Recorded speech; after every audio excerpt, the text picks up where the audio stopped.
Mad Dog backstage here at day 3 of Route 91 Harvest Festival. Route 91 Country Festival. Working. Yeehaw! My sister and I have been going every single year. It's become our favorite tradition to do. Like, we planned back in April for this. We're at honky tonk time. It's Sunday fun day. Yes, it is. My wife and I were celebrating our 18-year anniversary. Yeah, you get a hot dog or corn dog. They had good food. It was really fun.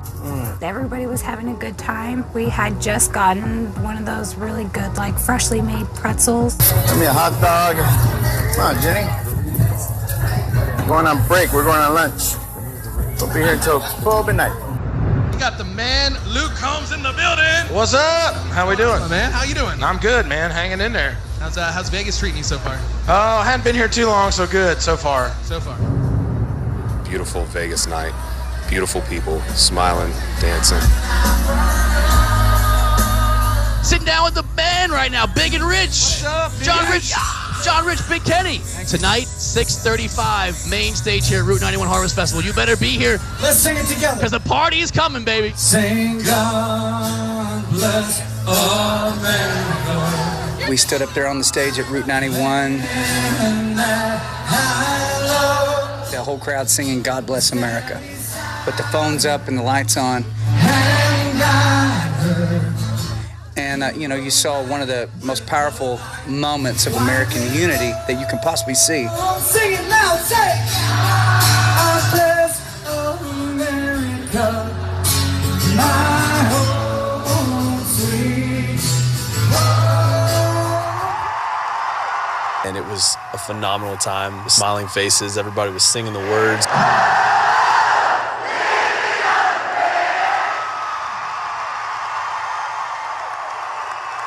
Jake Owen was performing. He was just getting ready to wrap up. As he wrapped up, there was some time in between his set and Jason Aldean's set. I was working as an usher there in the VIP. We were just having fun. Jason Aldean is probably one of my favorite, like, artists, period. And so I was super excited. We wanted to get closer. As soon as he stepped out on stage, everybody started singing and dancing. I was dancing with them, just happy with them. Jason Aldean came on stage at about 9:40. I stood there for about 2 or 3 songs. God, it was just, we were having fun. Jason Aldean, I know, like, most of his songs, so I was just jamming out.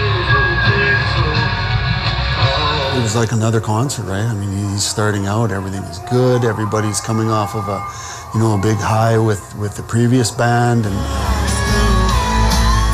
everything is going well, and the fireworks started. The first shot rang out. And we hear pop, pop, pop.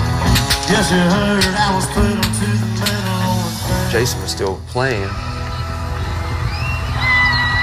And he looked up at the sound system and I hit Brian on the arm. I'm like, I think the PA just went out. I thought maybe he was going to have fireworks part of his show and maybe they didn't go off right. Firecrackers. That sounds like a firecracker. Who the hell would have a firecracker here? Some idiot is trying to get some attention. I knew it wasn't pyrotechnics. It was part of the briefing. They had said that there was no pyro in this show.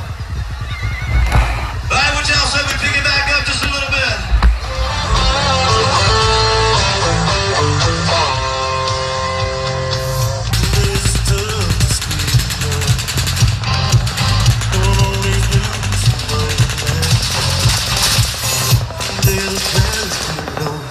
And then, Jason Aldean left the stage, and then it got quite hectic after that. He ran on stage. Then the screen went black, and everybody thought that it was technical difficulties on stage. It's quiet. Nobody understood what it was. Relax. I'm relaxed. I'm relaxed.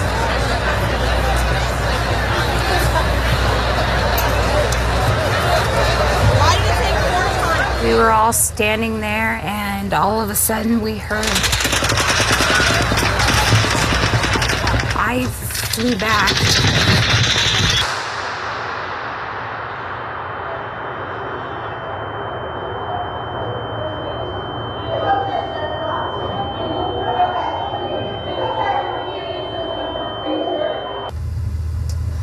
and I was like twitching, and I was screaming in pain.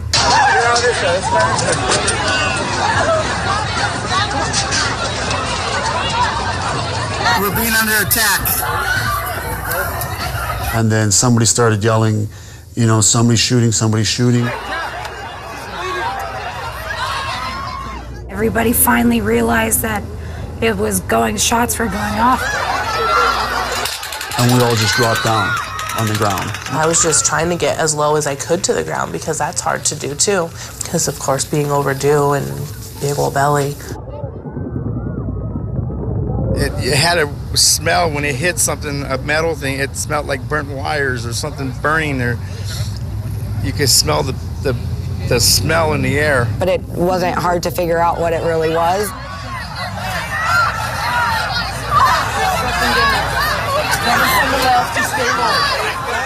And then people all around us just started dropping to the ground. Everybody was just panicking and running, and I was, for the most part, I remember like everybody freaking out, and I was just trying to focus on my breathing. And looking to the left and to the right, I could see people dropping, being shot.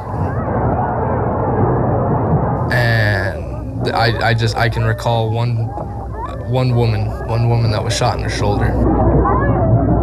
So there was a guy that got shot in the head.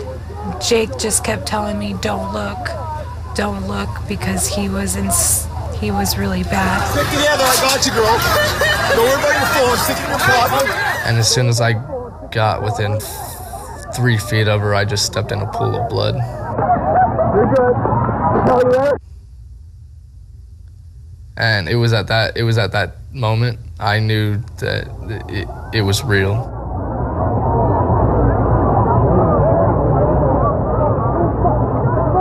We started looking around. I saw some officers in that group. They went and put their hands on their weapons, getting ready to draw them. Hey, you guys, get down! Go that way! Get out of here! There's gunshots coming from over there! Go that way! And then we heard that first long volley.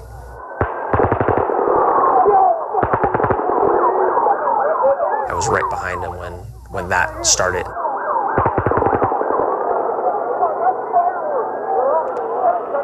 There's a short cinder block wall that divides the sidewalk from the street. And so I ducked. I got low at that point. He would empty his magazine, and then he'd pause for a bit, reload, and then empty it. Pop, pop, pop, pop, pop, pop, pop.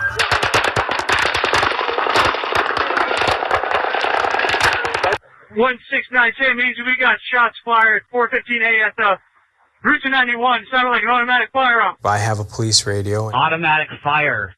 Fully automatic fire from an elevated position. Take cover. I heard the words automatic gunfire. Shots fired from Mandalay Bay. There's many people down. Stage left. Just be advised. I heard country music concert. We have an active shooter. We have an active shooter inside the fairgrounds. We had a Metro officer, and I saw him looking down at his radio. And so I asked him, and I said, hey, is this for real? And he goes, yeah, man. Somebody in the CP, can you tell me where it's coming from? We're headed from Mandalay Bay. Somewhere at Mandalay Bay.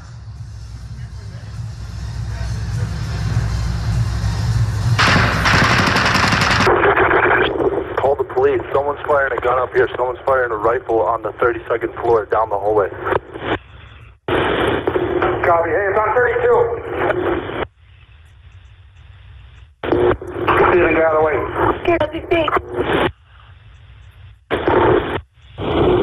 Steven, make sure you're out of the way.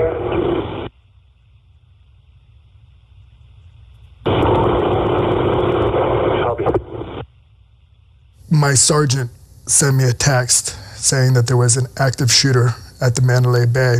Stay calm. Just relax. We're trying to get this set up. Okay, just stay calm. Then I remembered, well, Charlie, he's in that area. I wonder if he knows what's going on. We have multiple victims shot fired right at the medical tent. We got one shot in the head. It seemed like I blinked and just the whole tent was full of people, you know, bleeding, screaming, you know, help me, help me. we kept hearing shots, so we began ducking behind the police vehicles at that point.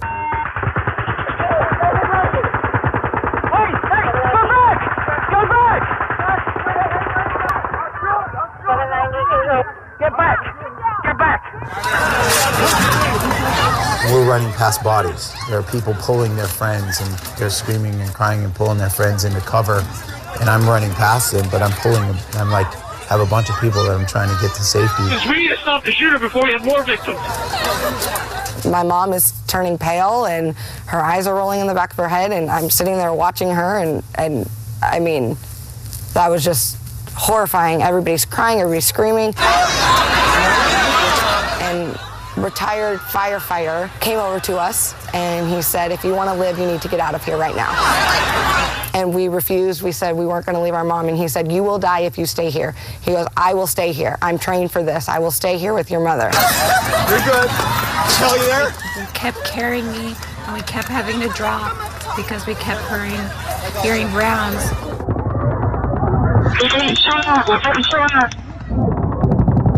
I literally was working on my knees at that point, just kind of going from patient to patient. Bystanders were in such distraught, asking me what they could do. Seeing that, I kneeled down in the puddle of blood, and I took the shirt of one of her friends and I pulled it tight around her arm just to stop the bleeding that was just, it was gushing out. That whole moment's it's a blur. There was a kid in his young 20s, and I watched him change color.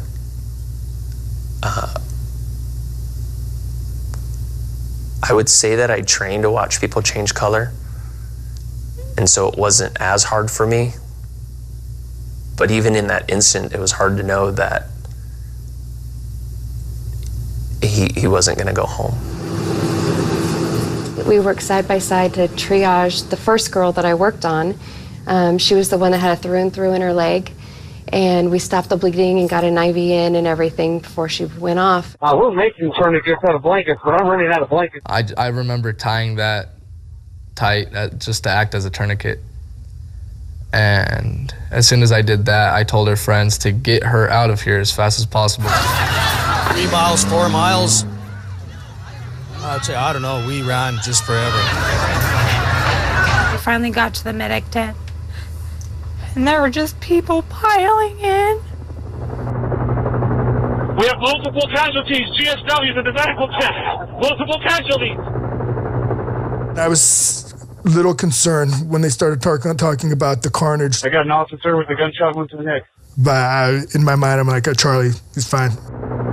There's multiple casualties, stage right on the concert floor. Well, I said something is going on, something big, and then you saw SWAT coming running through with shotguns and get out.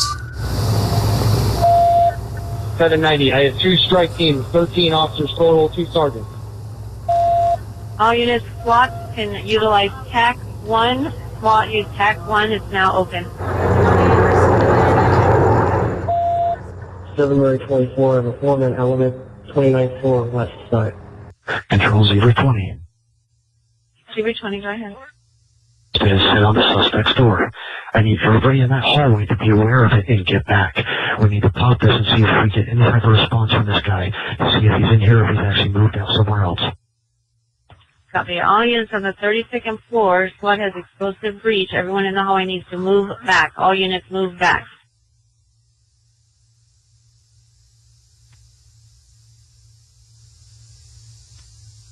Breach, breach, breach. Good evening, everyone. I'm Sergeant Jeff Clark with the Las Vegas Metropolitan Police Department, Office of Public Information. I'm here to give you a very quick briefing as to the situation that is currently unfolding on the Las Vegas Strip. As you're aware, our officers, as well as our partners with multiple agencies, have responded to reports of an active shooter situation at the Mandalay Bay. I can tell you at this time, we do have a suspect down. Has anybody on the outside heard any further shots? 790, that's negative. Come on. you have several casualties making their way out of the east entrance at gate 5. Oh my God. Yeah, wait for me. I can't. And somebody was yelling that they needed help doing CPR. So I went over to the young lady that he was doing CPR with, and he's doing the chest palpitations, and I was doing the mouth, but she was bleeding out the nose, and she's bleeding all over, and it was just a squishing sound, and then I'd blow in her mouth, and you could hear the gurgle, and when we tried it, and somebody come along and checked for a pulse, and there was nothing. I came across a woman that was still alive but had taken a fatal shot, and making that decision as to whether or not she was going to be transported or not was a little difficult, knowing that she wasn't going to make it, and I ended up sitting next to her until she took her last breath, because that's the only thing I could do for her at that moment. She had nobody, there's no friends, nobody standing there was nothing. I held her hand. Right now, we need your truck. We just need to get people over to the hospital, okay? We loaded her along with 2 other people into the back of the truck, and the truck drove away. There are multiple trucks loading people, injured people behind the hospital. It was the roughest ride ever, and I just remember like, oh my God, just get me to the hospital. Like, all I wanted to do was get to the hospital. We filled the entire ambulance bay with wheelchairs and gurneys, and then we waited. NHP to shut down the 15 for medical and all officers going to the hospital. What I immediately remember is, as I was driving down DI, it was eerily quiet, and the fire trucks and ambulances were just speeding by me. Then you can hear it, out in the distance. You can hear sirens coming. 201, I have 3 critical patients in my vehicle. I'll be taking them to Sunrise. Is there any available vehicles to assist me with keeping traffic out of my way? First cars to get there were the Metro Patrol cars. They scooped up as many injured as they could. They threw them in the back seat. There was like 2 on the floorboards, 2 in the back. They pull up right next to me, and I kind of flag them down, tell them to stop right here. I came in and not just ambulances, but there was Uber. I could see Uber cars and Lyft and pickup trucks of patients. Go straight this way, and you're going to go to the hospital. You're doing a good thing. Hang in there, all right? It started off with, 1 patrol car, then 2, then 3, and then pickup trucks, and then cars and Ubers and taxis. Get up there. And next thing you know, there's a line, this traffic jam of cars coming up the driveway up to Sunrise Hospital, just filled with people.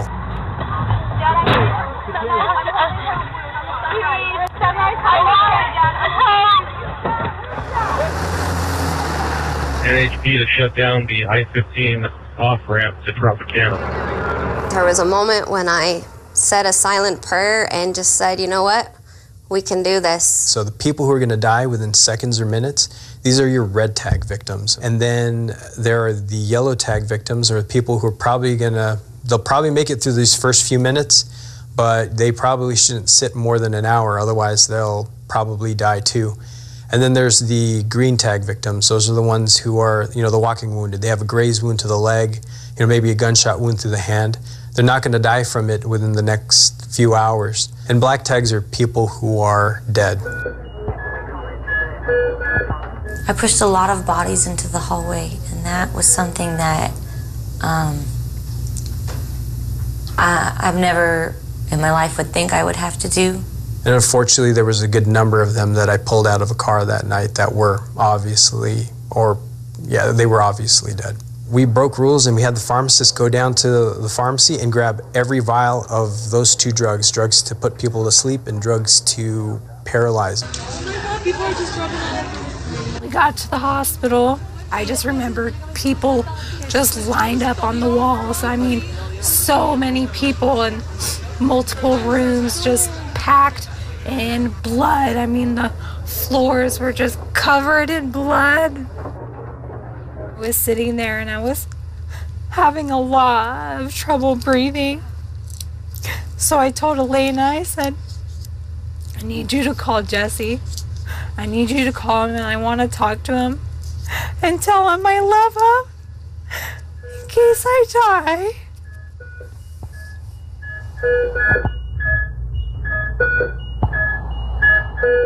The doctor grabbed my face. Dr. Johnson. And he said, you're gonna f***ing make it, and you're gonna f***ing be here, and you're gonna do this. And then I went under. She was one of our biggest saves, definitely. Officer Scott, Mandalay Bay northbound. On the radio traffic, there began some chatter about off-duty police officer that was killed. And once again, I'm like, nah, Charlie, no way. So I called my boss, who was down at the command post, and I said, can you confirm for me the name? I said, I have a friend that was down there off duty with his wife, and he goes by Charleston Hartfield. She goes, well, I haven't heard that name. And I'm like, okay, well, can you let me know as soon as you do? Right now, we believe it's 100 plus injured and 20 plus dead. Heavenly Father, please protect. Heavenly Father, please protect. You know, you hear the casualty numbers just go up and up and up, and I know that my mom was hit. I know she was laying there on the floor when I left her, and I don't know her condition. I don't know where she's at. I mean, that was just absolutely terrifying. Saw families in the hallways. They were just everywhere. I saw was concern, scared looks, not knowing. Very worried. I knew the other, my colleagues in the other hospitals were probably going through the same thing, and I didn't know how bad it was for them as well. As a trauma center, you know, we kind of thrive on controlled chaos. That's really the nature of what we do. You know, working in trauma, you always kind of know in the back of your mind this could happen. And so at that moment, I kind of just thought, this is it. This is when we really get to work. Well, Mary 22, I'm route to UNC with a female with a gunshot wound in the head. And the wounds were all over the body. They were everywhere. So there was no body part that was spared. They were crashing. And, you know, all the other doctors were busy with other resuscitation. So I ran back there and they're like, Menace, we need you here. You got to do this one. No, you need you here. You need to do this one. No, I need you on this one. And so I just said, okay, come here. And we would bring all the beds together. All the heads of the beds together, kind of like a flower pattern. I'd be in the center, and then just go to work. Dr. Menace was actually really good about, we had some kind of system of organization in what seemed like an impossible way to get some organization at the time. It worked like we had done it before. It was amazing. If you had seen it and you understood kind of what the lingo was and what was happening, I mean, it was like we had done this many times before. It was controlled chaos is the best way I can describe it. All right, can you hear me okay? Well, good evening.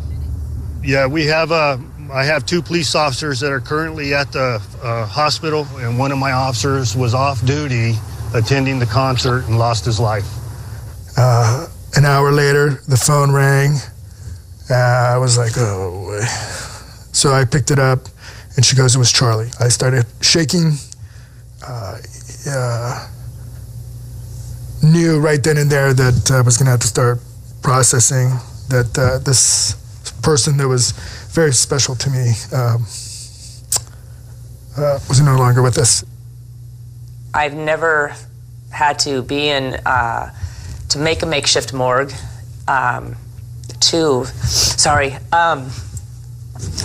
have patients in there that we had to identify. And one of them was the police officer from here. I did go to PACU to check on the nurses that way, and when I went through PACU to see policemen standing guard, holding the American flag, was surreal. And I knew that he was standing, protecting one of our officers, because the other officers were still standing at attention in the hallway. Took my breath away.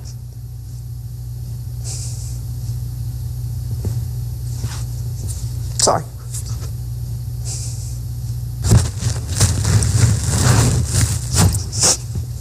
It was emotional time. Everything hit after the adrenaline crashed, and I was sitting there and I was holding it, and it just all kind of crashed over me. Yeah, it was not what I was expecting for day 3 of the concert. That was like escape death, man. Just, oh my God. Oh my God. This is escape death. If you need drinks, water, food, anything, let me know. I just whatever you need. Can't even talk.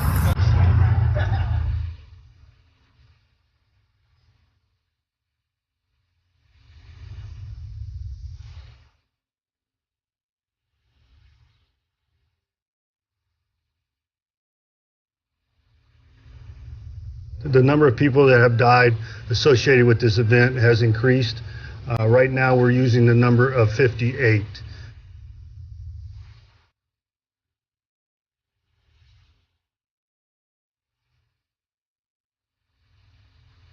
The number of injured, we are using the number of 515.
I got my girlfriend. She's a crime scene investigator, so she got the call around 12:30 that night to go in and start processing that scene.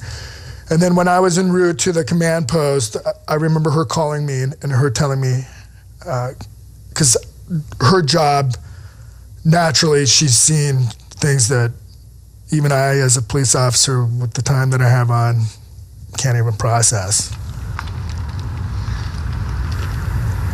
And when she told me how surreal the scene was and how many bodies there were and that there was still food cooking on the grills.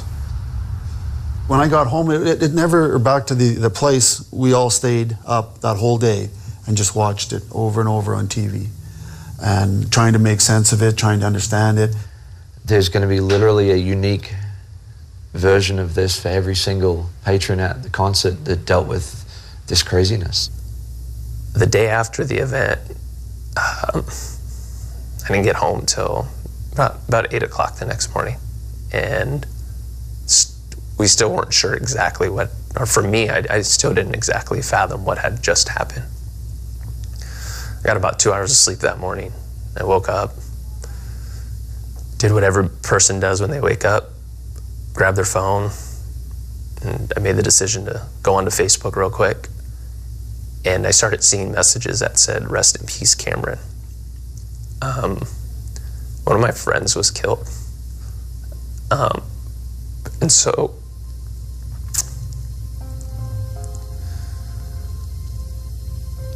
I don't know where he was shot.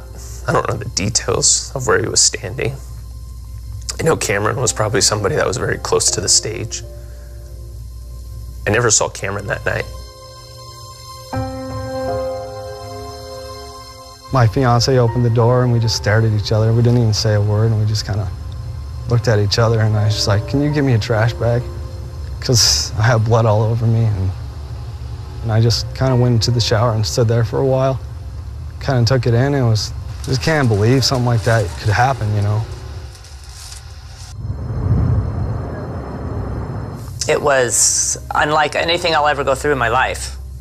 At the end, I was completely exhausted. I had never been that exhausted in my entire life. That night, I didn't stop running. You know, I didn't walk. You know, I ran, because if I walked, I might miss somebody, you know, who might be crashing somewhere else. When my mom called, she said, she asked me, and she said, "Hey, were you there? Were you working that night?" And I told her. But she told me how proud she was of me. And I was proud of what we did.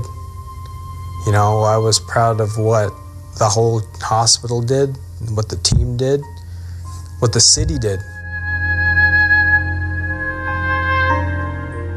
My mom was calling me, and she said, all I can remember her telling me, because everything was so chaotic at the time, the only thing I can remember her telling me is, "Just please come home.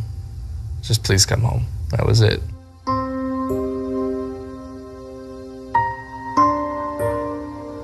I broke down when I got home.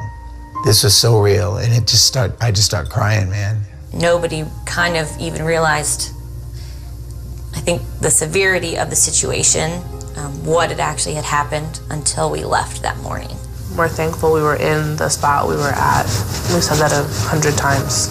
Just, we were meant to be in that spot, not somewhere else that day, and not bring the kids. We're just happy to be able to come home to them. I think it was feeling all those emotions, feeling anger for why it was done in the first place, sadness, crying. This was definitely a reality call, wake-up call. You think these things never happen, you could happen to you, and you know, when it does, I mean, there's just no words to process it. I still have my bracelet on because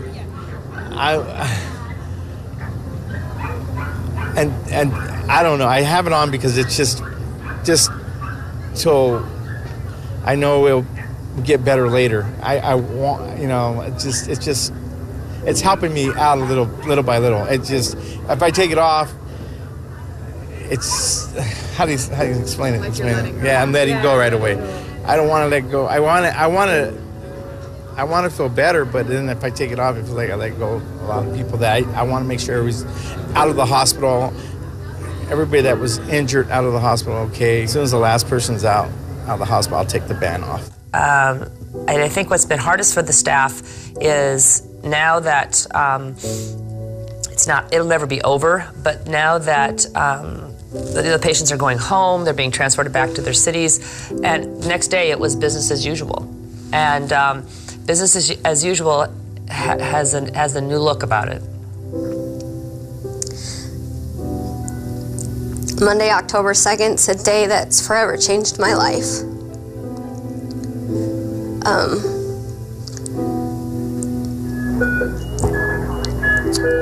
You know, the operating room is not the same. Still, when I walk in, I still see faces, I still hear cries.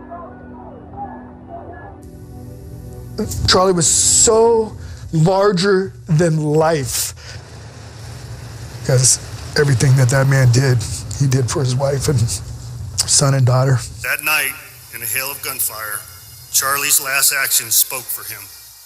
He shielded, protected, and shepherded people to safety.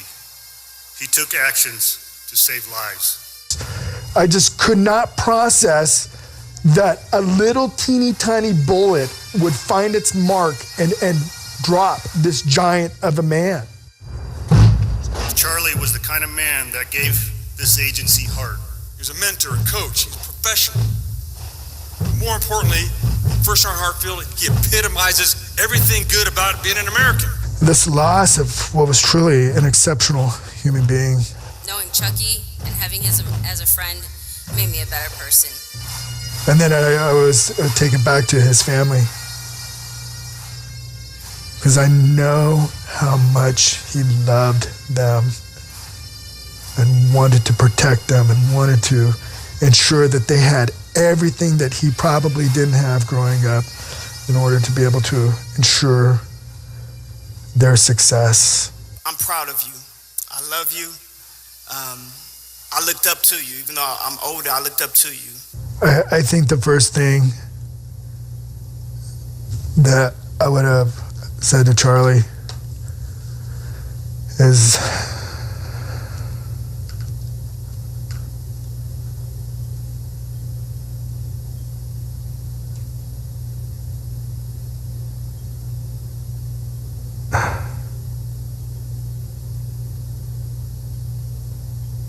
that if there was any way I could have taken his spot, I would have. I'll spend the rest of my life trying to do right by him and honor his name, his memory, and his legacy. One thing I do know that something good is going to come from this. One thing I do know is something good has already transpired from this. And brother, again, I love you and I miss you, but this is not the last time. Key number 008. May he rest in peace. You know, I don't know if I have words to describe what we're going through and what these poor, unfortunate victims are going through. We're angry, we're grieving, we're confused, people are hurting. So right up till the end of their life, it was a beautiful time for them, right up to the end. And it's not going to help the survivors, the people that are there, not going to take away their pain, but they need to know that their family had fun right to the end. And I think it's important for people to know that anyone that died out there didn't die alone. My wife was a great person. She was very active in the church, brought up my 3 kids. And my 8-year-old daughter's at home right now. I don't know how I'm gonna tell her. I have no idea. She loved her mommy so much.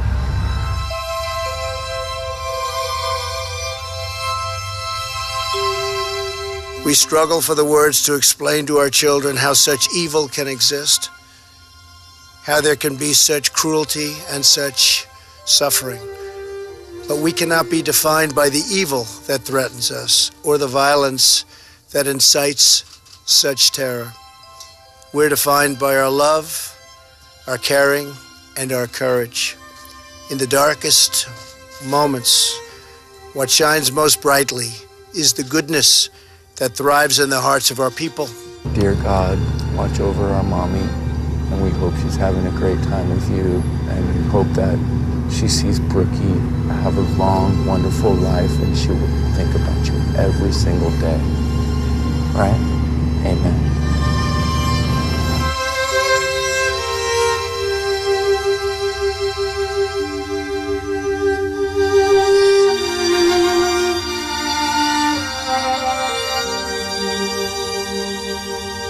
You know what? We're going to win this. We're going to win over anything. It doesn't matter what it is. We're going to win. We're strong. United, we're strong. We have hope. You know, that people won't always be, you know, all the hate and crime and everything. Just tell him what happened when he's older. where we were and when he was born, 24 hours or so later.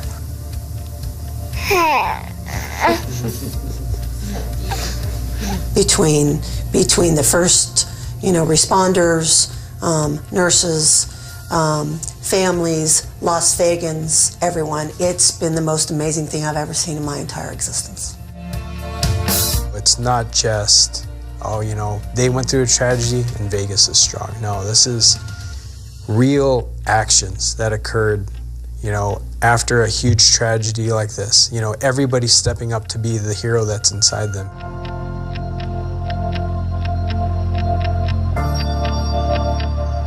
Hey, how are you? Good. How are you? I'm good. I don't even remember,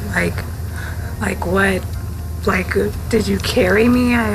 There was so much going on. So, I went up to you after. So I went up to you, and people were already putting pressure on you. So I would check the wound. I was making sure you were breathing. You told me your name, and I just kept asking you how is your breathing? And you're like, I'm breathing good. I'm breathing good. So we loaded you up into the ambulance, and we went to the hospital. We carried you. I pushed you on the nurse's bed, and I was running in with them into the ER, explaining what was going on, giving a little quick scenario. So, and then I remember the last thing you said to me was, I can breathe better if you sit me up. So we sat you up, and then you went to the trauma bay. Thank you.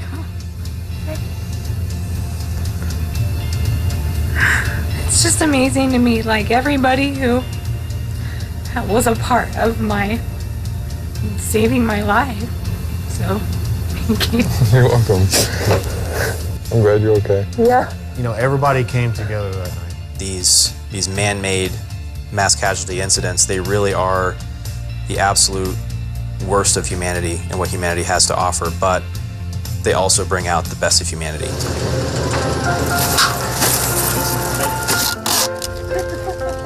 As far as I'm concerned, the shooter isn't even involved. We just think about what we did and the families and the patients and everything else that was involved. It's not even a blink of an eye or a blink of a whatever. That's not part of it. We think about what was involved that night and who we took care of. Families, patients, Las Vegans, first responders who took care of those people that night. Everyone there at that concert. That was what was as important. I think it's pretty freaking awesome. I'm pretty proud of my city right now. This is the biggest outpouring that I've ever seen. I made friends with all the people inside, and we've been talking and, getting to know each other and, just sort of comforting each other and sort of finding a way to get through this together as a community. It's great. There's a lot of heart in Las Vegas. It's not really Sin City like everybody likes to say. It's a wonderful association of caring people who live here and raise their families and make this town a town with a great heart. Vegas isn't made of just made of glitz and glamour, that there are people here, and there's a lot of different type of people, and they all came together for one thing, and it's just, I think, an overwhelming sense of proudness of the city, and you're proud to be here, be a part of this community. Our God is greater, our God is stronger, God, you are higher than any other. Our God is healer, awesome in power, our God is greater. Quite often we're the ones that go in when everybody's running the other way, and then in case in point, this event, that's exactly what occurred. And we asked the officers who are well trained to address these type of events, active shooter events. But this is different than anything they've trained for because the active shooter is unreachable. So our intent is life safety. That's our first priority in law enforcement, and I'm very proud of what our officers did. To see how this community came together so quickly. Just absolutely reaffirmed for me the reasons why I became a police officer.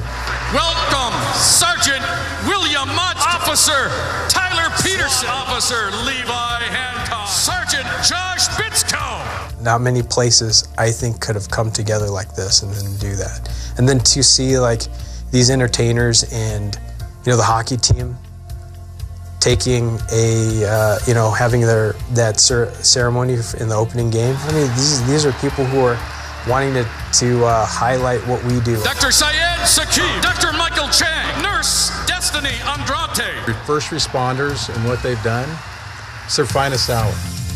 Their finest hour. To all the brave first responders that have worked tirelessly and courageously throughout this whole tragedy, we thank you.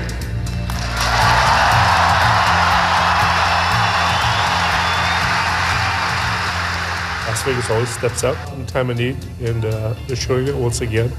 And the need is real. I mean, we're going through a lot of blood when you talk about 500 people in ER rooms. You're going through a tremendous amount of blood, and that need will continue. And then we've also started a GoFundMe page. We've got 500 people that have got to have families coming into town. They need plane tickets. Burial expenses are going to have to be paid, and we've set up an account, and people have been extremely generous. People, complete strangers, wanting to donate blood so we can save some more people. You know, people donating food, giving it to hospitals, saying thank you. You know, that's what a strong community is. I'm so glad that Las Vegas came through, and not only is being known Sin City, but we're a city of compassion. We're a city of love. We love Las Vegas, and by God, we're Vegas strong too. I mean, this is awesome. I'm very proud of the Las Vegans. Very proud. Vegas strong, Sunrise strong, everything. It's just amazing. I'm proud to be a Las Vegan.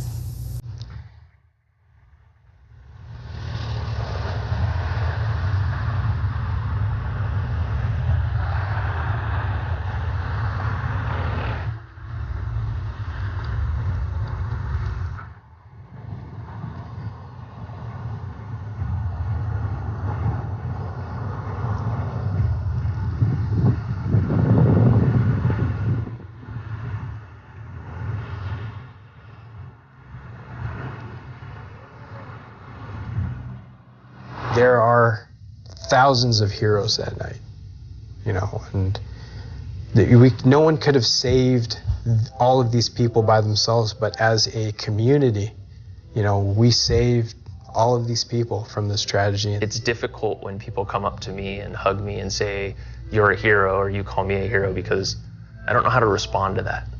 It's not why I got into this job. It's not what I signed up for. I didn't sign up to sit behind cameras or in front of cameras. I signed up to serve my community, to help my community. By no means do I feel like a hero. By no means do I feel like I should get some special treatment or be treated differently. I'm just human. No. No. The staff was heroes. The team, I could say the team's a hero. Yeah, that's fair. That's fair. Because none of us could have done it alone. The sheer amount of thank yous is a lot of good, and that in itself kind of, it means a lot. I heard there were patients that are victims that ran into bars and, you know, and were protected. And those are heroes, you know, because all those people in those restaurants or bars, they could have ran home, but they didn't. They stayed there to take care of all these strangers. You know what? Everybody pulls together. Whether you were the person that driving the truck that hauled people to the hospital, or the person that helped out the bodies with the people, whether you were the person that, as you were leaving, you grabbed somebody and helped get them out of there. You were the two guys that helped my wife off the fence. You were strong then. We got through it. Just thankful that everybody of my crew got out, you know, and I'm so proud of them, how brave they were, you know, going back in there every single time to just try and help one more person, you know, try and save one more life. Do you feel like a hero? No. I don't feel like a hero. Not a hero. I do what I do because I love what I do. A lot of people call you a hero. I know that. I love what I do. I'm not a hero. What are you? I'm Cynthia Stetham.